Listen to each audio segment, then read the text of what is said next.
आप सभी भक्तों को मोहिनी एकादशी की हार्दिक शुभकामनाएं। अगर आपके घर पर भी त्रिवेणी संगम का जल या गंगा जल रखा हुआ है तो आपको ये दिव्य प्रयोग जरूर करना चाहिए। आप सभी जानते थे यहाँ पर इस बार महाकुंभ था और हम सभी के घर में किसी न किसी तरीके से त्रिवेणी संगम का जल रखा हुआ है। ये जो एकादशी है वैशाख महीने की सबसे पावन और पवित्र एकादशी है कि इन्हीं दिनों से जो है अंतिम 5 दिनों के व्रत की शुरुआत हो जाती है। इस बार जो मोहिनी एकादशी है वो 8 तारीख यानी कि 8 मई 2025 व्रत स्वरूप में हमें प्राप्त हो रहे हैं। बहुत ही अद्भुत और श्रेष्ठ सहयोग हो रहे हैं। अगर आप भारी बीमारी से परेशान एकादशी का व्रत नहीं भी कर पा रहे हैं तो आप पावन पवित्र आपके घर में जो त्रिवेणी संगम का जल है उससे ये उपाय आप जरूर करें। अगर घर में गंगा जल रखा है तो उससे भी उपाय को कर सकते हैं। गुरुवार होने के कारण और एकादशी होने के कारण ये तिथि और भी ज्यादा शुभ हो गई। आप सभी जानते हैं ये वैशाख का महीना श्री नारायण को समर्पित होता है और ऐसे में एकादशी का पढ़ना गुरुवार और अन्य तिथियों में सबसे श्रेष्ठ तिथि है। ये एकादशी तिथि शुरू होगी 7 मई सुबह 10:19। एकादशी तिथि समाप्त होगी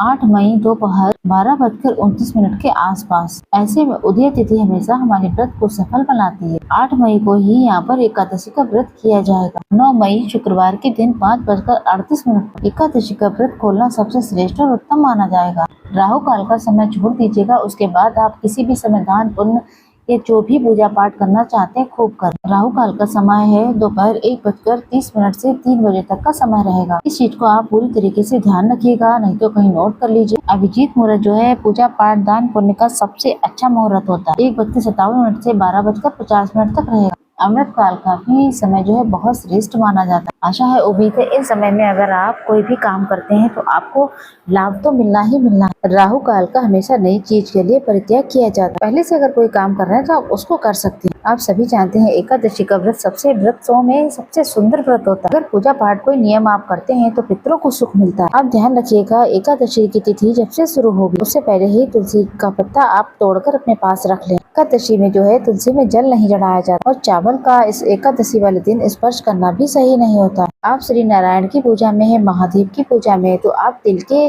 चीजों का प्रयोग करें। गुरुवार का दिन है, उस दिन जल्दी उठें। आप सभी लोग उस दिन नहाने के पानी में तुलसी की लकड़ी को जरूर घुमाइएगा। ओम नमो भगवते वासुदेवाय मंत्र का जाप करें। तो उस दिन आप नहाने के जल में आप थोड़ा सा गंगा जल या फिर त्रिवेणी संगम का जल अवश्य मिला लें। तुलसी की लकड़ी हर स्वरूप में आपको बता दें पावन पवित्र है। नहाने के जल में एक बार उसे जरूर घोल लें, उसी से स्नान करें। ये इसका आपको श्रेष्ठ लाभ मिलेगा। इस कार्य को अगर किसी ने कर लिया तो समझ लीजिए परम सुखों की अनुभूति कर ली है आपने। नहाने के बाद आप अपने घर के दरवाजे पर हल्दी मिश्रित जल, गुरुवार का दिन है, श्री नारायण का दिन है, आप अपने घर के दरवाजे पर हल्दी मिश्रित जल का छिड़काव करें और अपने घर के दरवाजे पर एक चुटकी हल्दी डालकर एक दीपक जरूर लगाएं ताकि हमारे घर में हमेशा खुशियां रहें, रोशनी का आगमन रहे। आप सभी जानते हैं इस दिन अगर कोई भी दान पूजा पाठ कोई उपाय या नियम लेते हैं, आप भगवान का मात्र स्मरण ही करते हैं तो गति में अगर आपके पितृ गए हैं इससे उनका तर्पण होता है। सारे सुखों की अनुभूति स्वयं ही आपको हो जाए। आप जितना भी काम कर रहे हैं वो करते रहिए लेकिन भगवान का नाम स्मरण ज्यादा से ज्यादा कीजिएगा। और इसके साथ आपके घर में अगर लड्डू गोपाल है या श्री नारायण का विग्रह है या महादेव का शिवलिंग है तो उस दिन आप भगवान को स्नान तो कराते ही हैं। वैसे स्वयं तो गंगा जल डालकर आप स्नान कर ही। यहाँ पर भगवान को भी नहलाते समय त्रिवेणी संगम का जल जरूर मिश्रित कर लें। आप सभी को विशेष तौर पर शंख में कच्चा दूध भरकर और तुलसी का पत्ता है वह रखकर श्री नारायण के लड्डू गोपाल स्वरूप को जरूर से स्नान कराएं। महादेव की शिवलिंग पर काले तिल त्रिवेणी संगम का जल अपने मन की कामना कहते हुए जरूर से ही समर्पित करना चाहिए। स्वधा माता का या सोम पित्र का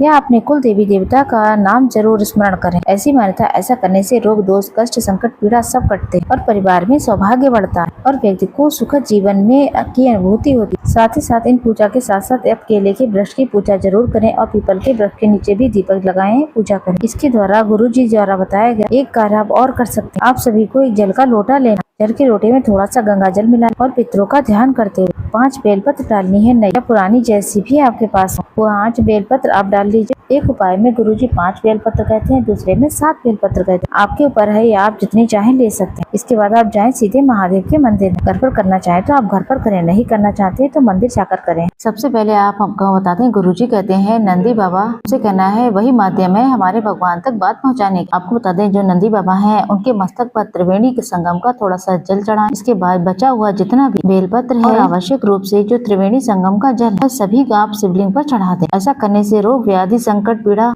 मुक्ति मिलती है। जीवन में स्वतः ही सारे काम बनना शुरू हो जाते। इस तरीके से आपको ये कार्य करना। शाम के समय आपको अपने घर की रसोई में, अपने घर के दरवाजे पर, तुलसी, केले वृक्ष के जड़ में, पीपल वृक्ष में जरूर से दीप दान करें। इस महीने में इन वृक्षों में कोई भी इंसान जो है वो सिंचन करता है और दीप लगाता है तो मानो आप उसका भाग्य चमक जाता है। और हो सके तो इस दिन एक समय का भोजन जो है एक ब्राह्मण के घर पर जरूर दान